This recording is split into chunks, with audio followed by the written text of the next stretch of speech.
On the subject of young adults and self-marketing, it is critically important. Obviously, we're all using social media and it's here to stay. So that part of things isn't going to change. But you have to be so mindful.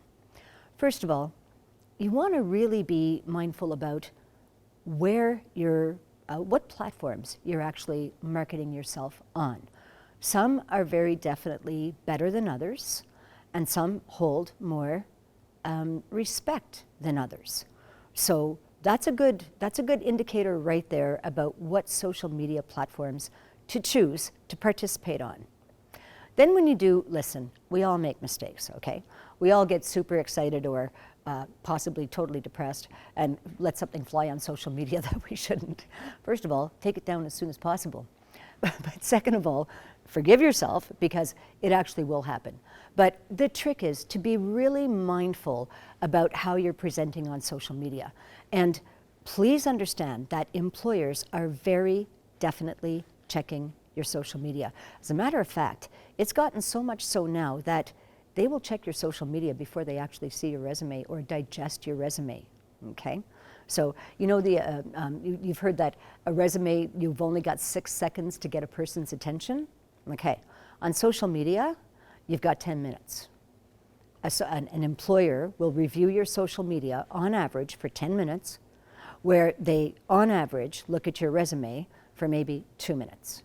So, you want to keep that in mind, and you want to make sure that how you present on social media, as well as your resume, is kind of as airtight as it can possibly be.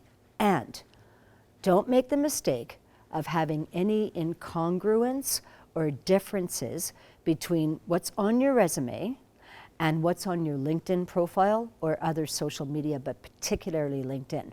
If that information doesn't match, it's an automatic reason for a hiring manager to screen you out. So self-marketing on social media is a huge concept, and it's only getting bigger. So we have to make really concerted decisions about how we're participating on social media. Do you have a personal account and a professional page? Well, the right answer is, it's your call. And you have to think at the end of the day, how much can you manage? Like I'm all over social media. I have all kinds of different accounts. And through the years, it's been a lot of years that I've been on social media, I have learned to really curate those feeds. And now I make really important decisions every year, again, around my birthday, when I'm planning my goals and I'm scrubbing my marketing tools. I take a very good long look at social media and I decide, okay, is this market working for me or not? Is it worth the time I spend maintaining all of these accounts? Or is my time better spent in other ways? And finally, you need to answer for yourself, do I delete my account in its entirety?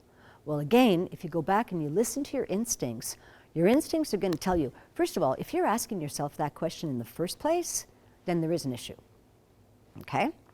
You're not just being strategic there, but something is twigging on the inside saying, is this okay? Well, as soon as you get that hit, you know you need to go back and you need to have a look at your social media. So if you think it's worth it at the end of the day, yes, get rid of your personal stuff and choose the platforms that you're going to operate on professionally, and then spend all that time that you would have spent on the personal, which is really kind of a waste of time anyway when you think about it. Take all that good time in your life and put it into representing yourself professionally online on social media, and you will be much better for it, and you will be actively managing your own messaging and actively representing yourself appropriately for others to receive in a positive way. When it comes to social media and employers, we all want to be kind of letter perfect if we can. But the bottom line is that you can't be perfect, and you can't please every audience.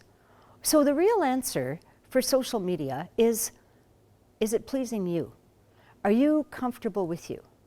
Are your instincts telling you that, yeah, my feed is pretty clean, my feed is fun, it's entertaining, it doesn't have any negative hits, it doesn't have any big parties or bad behaviors or whatever else you might be involved in, questionable communities. It doesn't have any of those things. So I'm pretty good to go.